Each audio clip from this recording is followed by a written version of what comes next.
Ini pembacaan kita dari kitab Kejadian 30. Ketika dilihat Rahel bahwa ia tidak melahirkan anak bagi Yakub, cemburulah ia kepada kakaknya itu. Lalu berkata kepada Yakub, "Berikanlah kepadaku anak, kalau tidak aku akan mati." Maka bangkitlah amarah Yakub terhadap Rahel dan ia berkata, "Akukah pengganti Allah yang telah menghalangi engkau mengandung?" Kata Rahel, "Ini Bilha, budakku perempuan, hampirilah dia supaya ia melahirkan anak di pangkuanku, dan supaya oleh dia aku pun mempunyai keturunan." Maka diberikannya Bilha budaknya itu kepada Yakub menjadi istrinya, dan Yakub menghampiri budak itu. Bilha mengandung, lalu melahirkan seorang anak laki-laki bagi Yakub. Berkatalah Rahel, "Allah telah memberikan keadilan kepadaku, juga telah didengarkannya permohonanku dan diberikannya kepadaku seorang anak laki-laki. Itulah sebabnya ia menamai anak itu Dan. Mengandung pula lah Bilha budak perempuan Rahel, lalu melahirkan anak laki-laki yang kedua bagi Yakub. Berkatalah Rahel, "Aku telah sangat hebat bergulat dengan kakakku, dan aku pun menang." Maka ia menamai anak itu Naftali. Ketika dilihat Leha bahwa ia tidak melahirkan lagi, diambilnyalah Silpa, budaknya perempuan, dan diberikannya kepada Yakub menjadi istrinya. Dan Silpa budak perempuan Leha melahirkan seorang anak laki-laki bagi Yakub. Berkatalah Lea, "Muncul telah datang," maka ia menamai anak itu Gad. Dan Silpa budak perempuan Lea melahirkan anak laki-laki yang kedua bagi Yakub. Berkatalah Lea, "Aku ini berbahagia, tentulah perempuan-perempuan akan menyebut aku berbahagia." Maka ia menamai anak itu Asyer.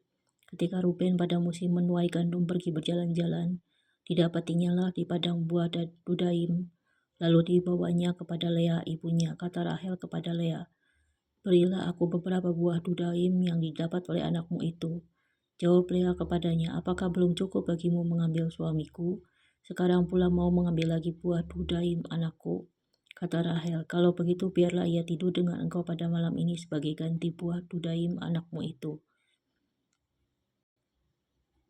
Ketika Yakub pada waktu petang datang dari padang, pergilah Lea mendapatkannya sambil berkata, "Engkau harus singgah kepadaku malam ini, sebab memang engkau telah kusewa dengan buah dudaim anakku." Sebab itu tidurlah Yakub dengan Lea pada malam itu. Lalu Allah mendengarkan permohonan Lea. Lea mengandung dan melahirkan anak laki-laki yang kelima bagi Yakub. Lalu kata Lea, "Allah telah memberi upahku karena aku telah memberi budakku perempuan kepada suamiku." Maka ia menamai anak itu Isakar.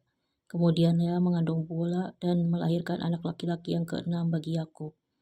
Berkatalah Lea, "Allah telah memberikan hadiah yang indah kepadaku. Sekali ini suamiku akan tinggal bersama-sama dengan aku, karena aku telah melahirkan 6 orang anak laki-laki baginya." Maka ia menamai anak itu Sebulon. Sesudah itu ia melahirkan seorang anak perempuan dan menamai anak itu Dina. Lalu ingatlah Allah akan Rahel. Allah mendengarkan permohonannya serta membuka kandungannya. Maka mengandunglah Rahel dan melahirkan seorang anak laki-laki. Berkata ia, "Allah telah menghapuskan aibku." Maka ia menamai anak itu Yusuf sambil berkata, "Mudah-mudahan Tuhan menambah seorang anak laki-laki lagi bagiku." Yakub memperoleh ternak. Setelah Rahel melahirkan Yusuf, berkatalah Yakub kepada Laban, "Izinkanlah aku pergi supaya aku pulang ke tempat kelahiranku dan ke negeriku. Berikanlah istri-istriku dan anak-anakku yang menjadi upahku selama aku bekerja padamu, supaya aku pulang, sebab engkau tahu betapa keras aku bekerja padamu." Tetapi Laban berkata kepadanya, "Sekiranya aku mendapat kasihmu telah nyata kepadaku bahwa Tuhan memberkati aku karena engkau. Lagi katanya, tentukanlah upahmu yang harus kubayar, maka aku akan memberikannya." Sahut Yakub kepadanya, "Engkau sendiri tahu bagaimana aku bekerja padamu dan bagaimana keadaan ternakmu dalam penjagaanku. Sebab harta milikmu tidak begitu banyak sebelum aku datang, tapi sekarang telah berkembang dengan sangat, dan Tuhan telah memberkati engkau sejak aku berada di sini. Jadi bilakah dapat aku bekerja untuk rumah tanggaku sendiri?" Kata Laban, "Apakah yang harus kuberikan kepadamu?" Jawab Yakub, "Tidak usah kau berikan apa-apa kepadaku. Aku mau lagi mengembalakan kambing dombamu dan menjaganya, asal engkau mengizinkan hal ini kepadaku.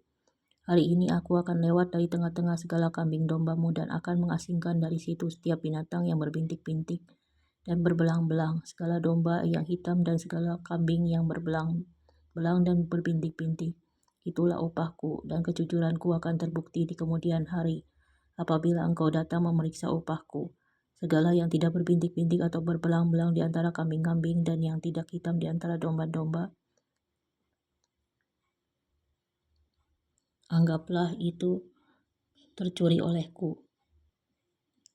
Kemudian kata Laban, "Baik, jadilah seperti perkataanmu itu."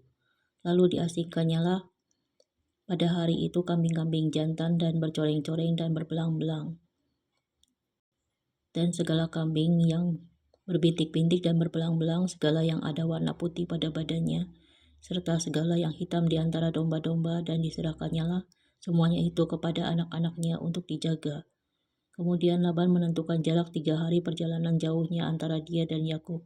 Maka tetaplah Yakub mengembalakan kambing domba yang tinggal itu. Lalu Yakub mengambil dahan hijau dari pohon hawar, pohon badam, dan pohon berangan, dikupasnyalah dahan-dahan itu sehingga berbelang-belang, sampai yang putihnya kelihatan. Ia meletakkan dahan-dahan yang dikupasnya itu dalam palungan, dalam tempat minum kemana kambing domba itu datang minum, sehingga tepat di depan kambing domba itu. Adapun kambing domba itu suka berkelamin pada waktu datang minum. Jika kambing domba itu berkelamin dekat dahan-dahan itu, maka anaknya bercoreng-coreng, berbintik-bintik, dan berbelang-belang. Kemudian Yakub memisahkan domba-domba itu, dihadapkannya kepala-kepala kambing domba itu kepada yang bercoreng-coreng dan kepada segala yang hitam di antara kambing domba Laban. Demikianlah ia beroleh kumpulan-kumpulan hewan baginya sendiri dan tidak ditempatkannya pada kambing domba Laban. Dan setiap kali apabila berkelamin kambing domba yang kuat, maka Yakub meletakkan dahan-dahan itu ke dalam palungan di depan mata kambing domba itu, supaya berkelamin dekat dahan-dahan itu. Tetapi apabila datang kambing domba yang lemah, ia tidak meletakkan dahan-dahan itu ke dalamnya. Jadi hewan yang lemah untuk Laban dan yang kuat untuk Yakub. Maka sangatlah bertambah-tambah harta Yakub dan ia mempunyai banyak kambing, domba dan budak perempuan dan laki-laki, unta dan keledai. Kesimpulannya, di tengah dinamika keluarga yang dipenuhi kecemburuan, manipulasi, dan usaha manusia untuk mengatur berkat melalui Rahel dan Lea, Tuhan menyatakan kedaulatannya bahwa rencana ilahi tidak bergantung pada kecakapan atau strategi manusia, melainkan pada anugerahnya yang setia, sehingga Yakub tetap diberkati dan dipakai sebagai alat penggenapan janji perjanjian.